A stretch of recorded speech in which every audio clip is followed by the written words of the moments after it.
الحمد لله رب العالمين والصلاة والسلام على أشرف الأنبياء والمرسلين وعلى آله وأصحابه أجمعين أما بعد أعوذ بالله السميع العليم من الشيطان الرجيم بسم الله الرحمن الرحيم لقد رضي الله عن المؤمنين إذ يبايعونك تحت الشجرة صدق الله العظيم وصدق رسوله النبي الكريم إن الله وملائكته يصلون على النبي يا أيها الذين آمنوا صلوا عليه وسلموا تسليما اللهم صل على سيدنا ومولانا محمد معدن الجود والكرم وآلہ وصحبہ وبارک وسلم۔ حمد الصلاۃ کے بعد امیر المومنین خلیفۃ المسلمین داماد مصطفیٰ صلی اللہ علیہ وسلم حضرت سیدنا عثمان غنی رضی اللہ تعالیٰ عنہ کی حیات مبارکہ کے حوالے سے چند باتیں آج گفتگو کا عنوان ہے۔ نبی کریم صلی اللہ تعالیٰ علیہ وسلم نے حدیبیہ کے موقع پر 9 ہجری میں عمرے کا ارادہ فرمایا تھا، اور حضور صلی اللہ تعالیٰ علیہ وسلم اپنے کئی سو صحابہ کے ساتھ احرام باندھ کر مقام حدیبیہ پر پہنچ گئے۔ سفیر اس کو بنایا جاتا تھا جو بڑا سمجھدار اور زیرک آدمی ہوتا تھا۔ نبی پاک صلی اللہ علیہ وسلم نے اس موقع پر جس کو اپنا سفیر بنا کے بھیجا وہ حضرت سیدنا عثمان غنی رضی اللہ تعالیٰ عنہ۔ حضور نے انہیں سفیر بنا کر کے مکہ مکرمہ میں بھیج دیا اور 2 ٹارگٹ دیے اپنے سفیر کو، 2 باتیں فرمایا ایک تو جا کے مکے والوں کو بتاؤ کہ ہم جنگ کرنے نہیں آئے، اللہ کے گھر کا دیدار کرنے آئے، اور بڑے پرامن طریقے سے ہم طواف کریں گے، سعی کریں گے، عمرہ کریں گے، لوٹ جائیں گے، یہ ہمارا واحد ایجنڈا ہے، اس کے علاوہ کوئی پروگرام نہیں ہے۔ اور دوسرا انہیں یہ بتاؤ ان لوگوں کو جو ایک زمانے سے مکہ مکرمہ میں کفار مکہ کے ظلم سہ رہے ہیں، ہمارے وہ غلام جو یہاں بڑی تکلیف میں ہیں، ان کو یہ خبر دے دو، عثمان انہیں میرا پیغام دے دینا کہ اب تمہاری مشکلات کے دن تھوڑے رہ گئے، اب بڑی جلدی اللہ تبارک و تعالی دین اسلام کو فتح عطا فرما دے گا۔ حضرت عثمان غنی تشریف لے گئے۔ جب حضرت عثمان غنی وہاں پہنچے تو کفار نے آپ کو روک لیا، انہوں نے کہا کہ آپ رکیے، دیر ہو گئی۔ ادھر ابو سفیان نے حضرت عثمان غنی رضی اللہ تعالیٰ عنہ کو یہ کہا کہ ہم نبی پاک صلی اللہ علیہ وسلم کو اور ان کے صحابہ کو عمرہ نہیں کرنے دیں گے، آپ اگر چاہیں تو وہ سامنے بیت اللہ شریف ہے، طواف کریں، آب زمزم پئیں، حجر اسود پہ جائیں، مقام ابراہیم پہ جائیں، صفا مروہ کریں، آپ چاہیں تو کر لیں۔ تو حضرت عثمان غنی رضی اللہ تعالیٰ عنہ فرمانے لگے میں تڑپ رہا ہوں کعبے کے طواف کے لیے، لیکن میں بیت اللہ کا طواف اسی وقت کروں گا جب آگے آگے مجھے میرے مصطفیٰ کریم نظر آئیں گے صلی اللہ تعالی علیہ وسلم۔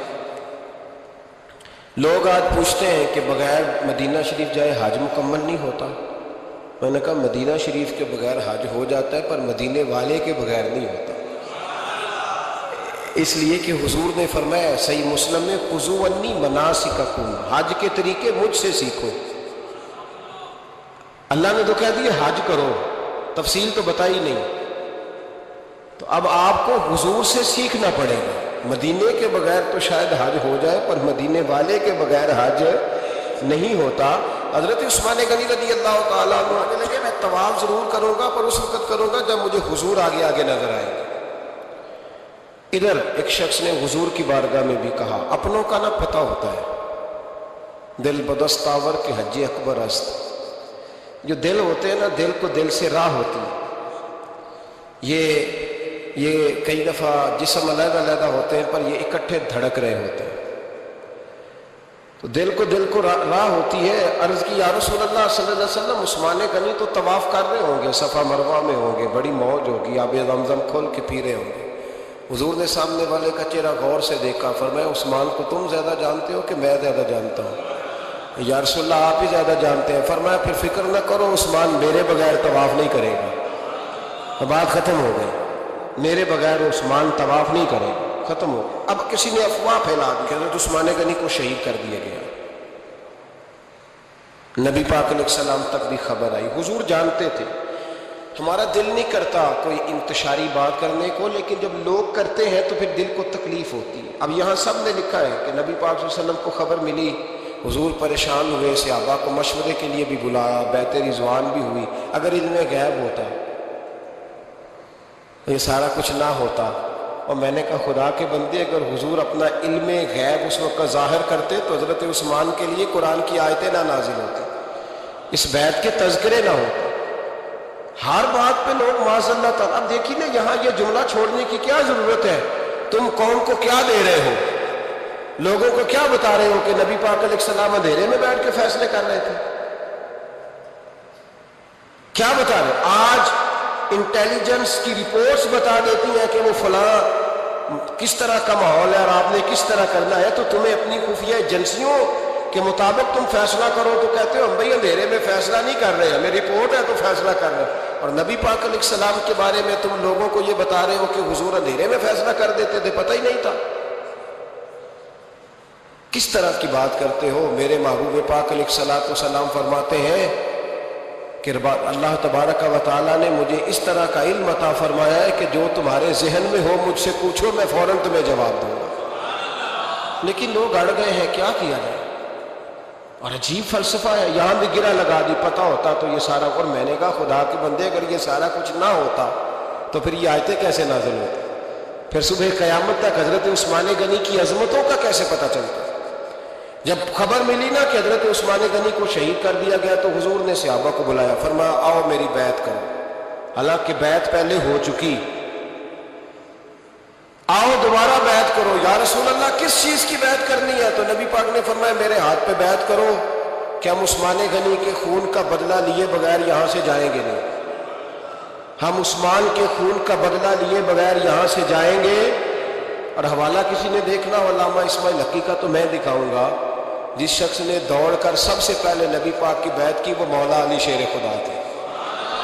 کہ یا رسول اللہ جانے نہیں عثمان کے خون کا بدلہ لیے بغیر. سب سے پہلے شیر خدا آگے بڑھے. آج لوگ انہی لوگوں میں اختلاف دکھانے کی کوشش کرتے، صحیح نہ حاصل کرتے. سب سے پہلے دوڑ کر حضرت شیر خدا آگے بڑھے کہ حضور میں بیعت کرتا ہوں. نبی پاک نے صحابہ کے ہاتھوں میں بیعت ہو رہی ہے. یہ وہ والا واقعہ نہیں جو اس چوک میں پیش آیا تھا، یہ وہ والا واقعہ نہیں جو میرے ساتھ ہوا تھا تو میں آپ کو سنا رہا ہوں. یہ وہ والا واقعہ ہے جو رب کو اتنا پسند آیا کہ اللہ نے قرآن پاک میں بیان فرما دیا ہے. اس کی اہمیت کا اندازہ لگائے کہ رب کریم کو اتنا محبوب ہے یہ انداز کہ قرآن میں بیان کیا. ایک درخت تھا، کانٹوں والا درخت، اس کو شارحین نے لکھا ہے. کچھ لوگ کہتے ہیں بیری کا درخت تھا. نبی پاک درخت کے نیچے بیٹھ گئے، فرمایا بیعت کرو سارے. کن کے لیے بیعت ہو رہی ہے؟ حضرت عثمان غنی کے لیے. ایک بیعت دین کے لیے ہوئی، قرآن کے لیے ہوئی، حدیث کے لیے ہوئی، اللہ کی توحید کے لیے. اور آج نئے سرے سے بیعت ہو رہی ہے. کس کے لیے؟ بول کے بتائیے. حضرت سیدنا عثمان غنی رضی اللہ تعالیٰ عنہ. اس شخص کی عظمت کا کوئی اندازہ کر سکتا ہے؟ جن کے لیے نبی پاک نے خاص کر کے تخصیص کر کے ایز اے اسپیشل بیعت لی. اور صحابہ نے جب بیعت کی تو اللہ کو اتنی پسند آئی کہ قرآن مجید کی سورہ فتح کی آیت نمبر 18 میں بیان کیا. فرمایا لقد رضی اللہ عن المؤمنین اذ یبایعونک تحت الشجرہ. فرمایا محبوب تحقیق اللہ ان مومنوں سے راضی ہے جو درخت کے نیچے آپ کی بیعت کر رہے تھے. تحقیق اللہ ان سے راضی ہوا، ان ایمان والوں سے جو درخت کے نیچے آپ کی بیعت کر رہے تھے. درخت کے نیچے تحت الشجرہ.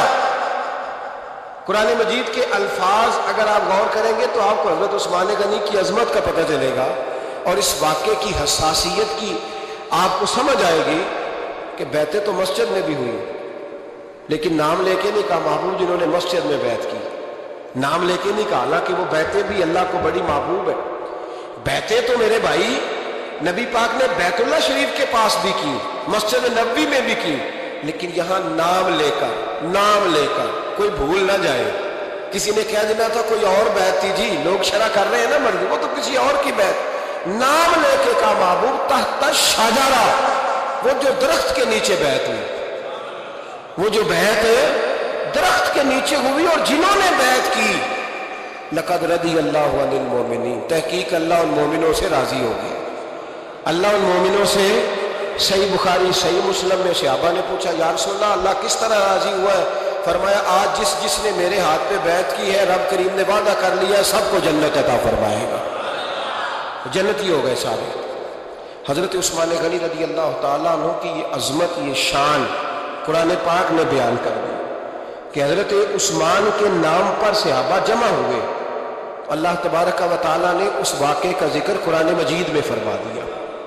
میرے عزیز دوستو، حضرت عثمان غنی کو اللہ نے بڑی شان عطا فرمائی، بڑا مرتبہ دیا، بڑے حسین و جمیل، بڑے خوبصورت آدمی تھے۔ دیکھو نا کیا شان ہے حضرت عثمان ذی النورین۔ یہ ذو النورین کا کیا معنی ہے؟ دو نور کون ہے؟ حضور کی دو صاحبزادیاں۔ اعلیٰ حضرت فرماتے ہیں نور کی سرکار سے پایا دوشالہ نور کا، نور کی سرکار سے پایا دوشالہ نور کا، ہو مبارک تجھ کو ذو النورین جوڑا نور کا۔ دو نوروں والے حضرت عثمان غنی، ایک بیٹی کا نکاح کیا وہ وصال کر گئی تو محبوب نے دوسری بیٹی کا بھی نکاح کر دیا۔ یہ جو بیچارے پراپوگنڈے والے ہوتے ہیں نا، یہ پہلے دن سے صرف پراپوگنڈے میں ہی ہیں، یہ نہ محب بن سکے نہ محبوب بن سکے۔ ان کا نہ کوئی اپنا ہوا نہ انہیں کسی نے اپنایا، یہ پراپوگنڈے والے ہی ہیں، ساری زندگی چیم گوئیاں، کانوں میں باتیں، اپنا اپنا مزاج ہے نا جی، جس کے حصے میں جو ڈیوٹی آئی۔ کچھ لوگ وہاں بھی منافقین چیم گوئیاں کرنے لگے، دوسری بیٹی بھی دے دی، دوسری بیٹی بھی دے دی، دوسری بیٹی بھی دے دی، محبوب کے کانوں تک آواز گئی، فرمایا زیادہ باتیں نہ کرو، میری 40 بھی ہوتی۔ وہ ختم ہو گئی بات، تم 2-3 کی بات کرتے ہو، حدیث مبارکہ کے لفظ ہے، نبی پاک نے فرمایا میری 40 بھی ہوتی، ایک کے بعد دوسری انتقال کرتی رہتی، میں ساری عثمان کو دے دیتا۔ حد ہو گئی بھائی، اتنا بڑا مرتبہ، چین گوئیاں نہ کرے، دوسری بھی دے دی، میری 40 بھی ہوتی۔ اس حدیث کا ترجمہ یہ ہے کہ محبوب فرماتے ہیں کہ مجھے عثمان پر اعتبار ہی بڑا ہے، مجھے عثمان پیارا ہی بڑا ہے، عثمان غنی کی عظمت ہی بڑی ہے۔ فرمایا میری 40 بھی ہوتی تو میں ساری یکے بعد دیگر حضرت اسامہ بن زید رضی اللہ تعالیٰ عنہ فرماتے ہیں نبی پاک نے اپنی صاحبزادی حضرت رقیہ رضی اللہ تعالیٰ عنہ کا نکاح حضرت عثمان غنی کے ساتھ کیا تو دونوں میاں بیوی پیارے بڑے تھے، حسین و جمیل بڑے۔ حضرت عثمان بڑے نفیس آدمی تھے، بڑی نفاست تھی، کپڑا سادہ پہنتے تھے، لیکن لوگ کہتے ہیں کبھی ہم نے ان کے کپڑوں پہ دھبا نہیں دیکھا، چہرے پر اتنا سا گرد کا نشان نہیں دیکھا۔ ہمارے ملک میں سب سے زیادہ خرچہ میک اپ کا آتا ہے، پتہ ہے آپ کو جی؟ اب اگلی جو بات کرنی ہے اس پہ اپنے آپ کو وقت کتنا دیتے ہو، سجنے میں، سورنے میں، تیار ہونے میں کتنا وقت لگاتے ہو؟ فرمانے لگے حضرت عثمان غنی اتنا تو ٹائم ہی نہیں ہے کہ اپنے آپ کو دیا جائے۔ تو قبر اتنے پیارے کیسے لگتے ہو؟ فرمانے لگے اپنی وجہ سے نہیں لگتا، حضور کی وجہ سے پیارا لگتا۔ کب وہ کس طرح؟ فرمانے لگے نبی پاک صلی اللہ علیہ وسلم نے ہمیں وضو دیا ہے، فرمایا ایک دفعہ وضو کر کے آئینے کے سامنے کھڑا ہوتا ہوں یوں لگتا ہے اللہ نے میرے چہرے کو پہلے سے زیادہ نور عطا کر دیا ہے۔ دیکھیں نا باقی جسم چھپا ہوا ہے اور جو ظاہر ہے اس پر وضو کا حکم ہے۔ ہاتھ ظاہر ہے تو وضو کر لو، پیر پردے سے باہر ہے تو ان کو دھو لو وضو میں، چہرہ پردے سے کپڑوں سے باہر ہے تو اس کو وضو میں۔ تو عثمان غنی فرماتے 5 وضو تو میں تازہ کرتا ہوں، پچھلا ہو بھی تو نئی نماز تازے وضو سے پڑھتا ہوں، اور فرماتے اگر میرا قرآن مجید کھولنے کا ارادہ بن جائے تو پھر وضو 6 بھی ہو جاتے ہیں، اور تہجد کے وقت اٹھوں تو 7 بھی ہو جاتے ہیں۔ فرماتے ہیں علیحدہ سے درود پاک پڑھنے بیٹھوں تو پھر 10-11 وضو بھی ہو جاتے ہیں۔ وہ وضو کرتا رہتا ہے تو اللہ تازگی عطا کر دیتا ہے۔ حضرت اسامہ بن زید حضور کے غلام زادے فرماتے میں چھوٹا سا تھا تو نبی پاک کے گھر میں گوشت پکا تو سرکار کو 4 بیٹیوں سے بڑا پیار تھا، حضرت فاطمہ سے زیادہ ہے لیکن 4 بیٹیوں سے بڑی محبت تھی. حضرت رقیہ اور جناب عثمان غنی کے گھر میں اسامہ بن زید کہتے ہیں حضور نے مجھے سالن دینے بھیجا, میں چھوٹا سا تھا اور ابھی پردے کی آیتیں بھی نہیں آئی تھی, حکم بھی نہیں آیا تھا. کہتے ہیں میں سالن دینے گیا, واپس آیا تو میں نے ان دونوں کو بیٹھے دیکھا تو میں نے اتنے حسین میاں بیوی کبھی دیکھے نہیں تھے, اور میری طبیعت کھل اٹھی. فرماتے ہیں جب واپس آیا نا, سرکار نے میرا چہرہ دیکھا, میں نے تو بات کرنی نہیں تھی, حضور نے چھیڑ دی. فرمایا میری بیٹی اور داماد کو دیکھ کے آئے ہو؟ یا رسول اللہ دیکھ آیا ہوں. فرمایا ایسا حسین جوڑا دنیا میں کبھی دیکھا ہے؟ کہا یا رسول اللہ اللہ کی عزت کی قسم کبھی دیکھا ہی نہیں. یہ ظاہری حسن اللہ نے حضرت سیدنا عثمان غنی رضی اللہ تعالیٰ عنہ کو عطا. ایک بات میری یاد رکھنا, حسن ظاہر کا نہیں ہوتا, حسن ظاہر کا نہیں ہوتا, ظاہر کا میک اپ ہوتا ہے. حسن ہمیشہ باطن کا ہوتا ہے. جن لوگوں کے اندر معصومیت ہوتی ہے ان کے چہروں پہ بھی آئی جاتی ہے. کوئی نہیں سمجھ آئی شاید آپ کو. اندر اگر بندہ کڑوا ہونا, کسیلا ہو, چہرہ نہیں روشن ہوتا. اس کی دلیل حدیث میں موجود ہے. نبی پاک صلی اللہ علیہ وسلم سے صحابہ نے کہا یا رسول اللہ اللہ کا ولی کون ہوتا ہے؟ فرمایا جس کا چہرہ دیکھنے سے اللہ یاد آئے. تو ولایت کا تعلق دل سے ہے, چہرے سے نہیں. ولایت کا تعلق بولیے دل سے ہے, چہرے سے ولایت کا تعلق نہیں ہے. لیکن حضور نے دلیل کیا دی؟ چہرہ دیکھو تو اللہ یاد آئے. گویا محبوب نے فرمایا کہ دل اگر ولی کا ہو تو پھر اللہ تعالیٰ دل کی برکت سے چہرہ بھی نورانی عطا فرما دیتا ہے. چہرہ بھی نورانی. بہت سارے میں نے ایسے بزرگوں کو دیکھا جن کے رنگ گورے نہیں تھے پر نورانی تھے. ہمارے علامہ فیض احمد ویسی صاحب رحمۃ اللہ علیہ, میرے استاد گرامی, کا رنگ گورا نہیں تھا, لیکن جو بابا جی کو دیکھتا تھا فدا ہی ہو جاتا تھا. رنگ گورا نہیں تھا, گندمی تھا, لیکن کیا بات تھی چہرے کی معصومیت. تو یاد رکھے حضرت عثمان غنی کے باطن میں جو حسن تھا, جو وقار تھا, وہ چہرے سے چھلکتا تھا. چند خوبیاں بڑی زیادہ تھی حضرت عثمان غنی میں, بہت زیادہ تھی چند خوبیاں. ایک بہت بڑی خوبی حضرت عثمان غنی کی جس کو نبی پاک نے بڑا چاہا, وہ تھا حضرت عثمان غنی کا سخی ہونا. مالا والے سخی نہیں ہوتے. مالا والے سخی ان کے پاس تو پیسہ وافر ہوتا ہے, کسی وقت 10,000 کا تعاون کاری دیتے ہیں کسی کے ساتھ. وہ سخی نہیں ہوتے بھائی. کسی ایک بندہ 1.5 کروڑ کی اسامی ہے تو کسی کو 20,000 کا تعاون کر دے, سخاوت تھوڑی ہے. کروڑوں روپیہ اس کے پاس پڑا ہوا ہے. مالا والے سخی, یہ میاں صاحب نے کہا, مالا والے سخی نہیں ہوتے. سخیاں کل مال نہیں ہوتا, سخیاں کل مال ہے, اس لیے کہ جمع کریں گے تو رہے گا نا, اور سخی جمع کرتا ہی نہیں. مالا والے سخی نہیں ہوتے, سخیاں کل مال نہیں ہوتا. ایتھے اوتھے دوویں جہانی, سخی کنگال نہیں ہوتا.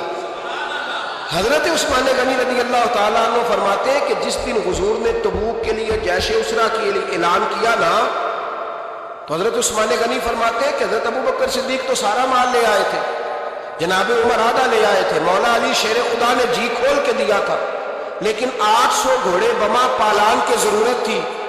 یعنی 800 فوجیوں کا خرچہ, اپنے لفظوں میں بات کر رہا ہوں. فوجی کا خرچہ کیا ہوتا تھا کہ فوجی کا گھوڑا بھی چاہیے, گھوڑے کے ساتھ کجاوا بھی چاہیے, تلوار بھی چاہیے, نیزہ بھی چاہیے, تیر بھی چاہیے, لوہے کی جیکٹ بھی چاہیے. حضرت عثمان غنی کہتے ہیں نبی پاک نے اعلان کرنا شروع کیا. ایک دفعہ اعلان کیا تو میں نے کہا حضور 200 فوجی کا خرچہ میرا. تو نبی پاک نے دوسری دفعہ اعلان کیا تو کوئی اٹھا ہی نہیں. جنہوں نے دینا تھا وہ تو سارا کوئی پہلے دے چکے تھے, کوئی اٹھا نہیں. کہتے مجھے بڑا عجیب لگا کہ میرے مصطفیٰ اعلان کریں. حضرت عثمان غنی فرماتے ہیں, شاہ ولی اللہ صاحب نے ازالت الخفا میں لکھا ہے کہ یوں پکڑ کے کہتے ہیں میں نے اپنا نا گریبان پکڑ لیا, عثمان تیرے نبی کو اعلان کرنا پڑ رہا. کہتے 1000 فوجی کا خرچہ چاہیے تھا, 1000 کا. عثمان کہتے تیسری دفعہ حضور نے اعلان کیا تو کہا یا رسول اللہ 200 اور ڈال لیں. سنو سخی کس کو کہتے. حضرت عثمان غنی رضی اللہ تعالیٰ عنہ فرماتے ہیں میرے پاس کل خرچہ میرے پاس 800 فوجیوں کا تھا, میں سارا کچھ بھی گھر سے لے آؤں تو 1000 میں پھر بھی پورا نہیں کر سکتا تھا. لیکن جب نبی پاک نے چوتھی دفعہ کہا نا کہ اٹھو بھائی ابھی خرچہ چاہیے, عثمان کہتے مجھے لگتا تھا میرے گریبان پھٹ جائے گا. یار میرے محبوب کو اعلان کرنا پڑ رہا ہے, عثمان غنی فرماتا میں اٹھ کے کھڑا ہوا، میں نے کہا حضور اب آپ نے اعلان نہیں کرنا، آپ 1000 ہی میرے کھاتے میں ڈال دیں، میں سب کا بندوبست کرا دوں گا۔ فرماتے میں نے 200 فوجی کا خرچہ پکڑ دکڑ کے پورا کیا۔ 200 کا خرچہ، غریب اصل میں اللہ سے تجارت نہیں کرتا اس لیے امیر نہیں ہوتا، غریب اللہ سے تجارت کرے نا، اللہ سے، اس کے رستے میں 200 دے کے 70 گنا کی امید رکھے یہاں بھی وہاں بھی، پھر امیر ہو جائے۔ یہ تجارت نہیں کرتا، یہ کہتا ہے اللہ کے رستے میں امیر خرچ کریں گے، میری نہیں ڈیوٹی۔ حضرت عثمان غنی کہتے ہیں میرے پاس 800 کا بندوبست تھا، میں نے 1000 کا دیا۔ حضور تشریف لے گئے، فرماتے ہیں جہاد سے جب واپسی ہوئی نا، ایک ایسا سودا تھا جس میں سے مجھے نفع کی امید ہی نہیں تھی، پر اللہ نے مجھے 11 گنا نفع عطا فرمایا۔ مالا والے سخی نہیں ہوں گے، سخیاں کل مال ہے۔ دیکھیں نا جنت البقیع، وہ والا قبرستان جس میں کوئی دفن ہو جائے تو نبی پاک کی سفارش کا حقدار ہو گیا، وہ والا قبرستان جس کا نام ہی جنت ہے۔ وہاں نا ایک یہودی اپنے جانور باندھا کرتا تھا، تو سرکار ایک دن اس طرف گئے تو واپس آئے، حضرت عثمان غنی قریب کھڑے تھے، نبی کریم صلی اللہ تعالی علیہ وسلم نے فرمایا عثمان اس جگہ کی طرف ذرا چکر لگانا، جگہ بڑی اچھی ہے۔ عثمان غنی گئے، جگہ خرید کے واپس آ گئے۔ حضور نے فرمایا ہوا ہے؟ عرض کی حضور خرید آیا ہوں۔ فرمایا میں نے تو چکر لگانے کا کہا تھا۔ کہا یا رسول اللہ آپ نے یہ بھی تو فرمایا تھا جگہ بڑی اچھی ہے، تو جس کو آپ نے اچھا کہہ دیا یہودی کے پاس تو نہیں نہ رہنی چاہیے، تو میں نے خرید دی۔ شرم نہیں آتی لوگوں کو۔ حضرت عثمان کے بارے میں بات کرتے ہیں، جس قبرستان میں سیدہ پاک بی بی صاحبہ حضرت فاطمہ الزہرا آرام کر رہی ہے، وہ زمین حضرت عثمان نے تحفہ دی ہے۔ حیا نہیں آتی بات کرتے؟ شرم نہیں آتی؟ یہ صدقہ سیدہ فاطمہ کا ہی ہے، انہی کے لیے اللہ نے تحفہ دیا، اور اس کے پیسے حضرت عثمان غنی نے ادا کیے۔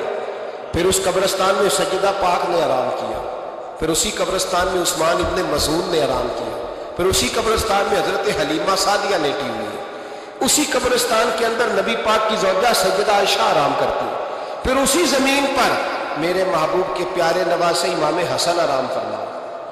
حضرت عثمان غنی رضی اللہ تعالیٰ عنہ کے بارے میں بات کرتے تیری زبان نہیں کانپتی؟ ان کو بات کرتا ہے جن کے تحفے اہل بیت نبوت نے قبول فرمائے، اور وہاں آرام کرنا انہوں نے پسند کیا، اتنا بڑا جرت بند ہو گیا تو۔ حضرت سیدنا عثمان غنی رضی اللہ تعالیٰ عنہ سخاوت کی تو کمال کر دیا حضرت عثمان غنی، اور پھر ضرورت سے زیادہ پیسے دے کے۔ وہ کنویں کی بات بڑی معروف ہے، میں نے بس اشارہ کرنا ہے، نبی پاک نے بھی اعلان کیا تو بڑا ہی اعلان کر دیا، فرمایا وہ میٹھے پانی کا کنواں ہے، قبضہ یہودی کا ہے، جو بندہ خرید کر وقف کرے گا نا اسے کیا ملے گا؟ تو حضور نے فرمایا میری جیب میں جنت کی ٹکٹ ہے، میں اسے جنت دے دینی۔ یہ ہے عرض جنت، یہ طیبہ کی زمین ہے، جنت بھی یہی، مال کے جنت بھی یہی ہے، جنت لے لے مجھ سے، لے لے۔ حضرت عثمان غنی گئے، اس کو کہا بھائی کنواں میرے ہاتھ بیچ دے۔ کنویں کی قیمت تھی 500-700 دینار، تو حضرت عثمان 500-600 دینار کل کنویں کی قیمت تھی۔ جناب عثمان غنی گئے، یہودی کو پتا تھا کہ یہ خریدنا چاہتے ہیں، فرمایا یار یہ کنواں بیچ دو۔ کہنے لگا نہیں بیچنا۔ فرمایا قیمت منہ مانگی، کہنے لگا قیمت میری مرضی کی اور تمہاری مرضی کی، اپنی اپنی اوقات ہوتی ہے نا قیمت لگانے کی، تمہاری مرضی کی۔ کہنے لگا میری شرط ہے میں ایک دن کے لیے کنواں دوں گا، ایک دن میں ایک دن آپ۔ فرمایا یہ بھی منظور ہے۔ کتنے پیسے؟ اس نے کہا میں 3000 دینار لوں گا، 500-600 کا ہے۔ تو عثمان غنی فرمانے لگے تو نے اپنی اوقات کے مطابق 3000 مانگا ہے، میں 40,000 لے کے آیا تھا، اپنی اوقات کے مطابق مانگا، 40,000 دینار میری جیب میں۔ یہودی کہنے لگا عثمان تو تاجر ہے، اور عام تاجر نہیں، عالمی سطح کا تاجر ہے، لوگ تیری تجارت کی مثالیں عرب میں دیتے ہیں، پر 500-600 کا کنواں 40,000۔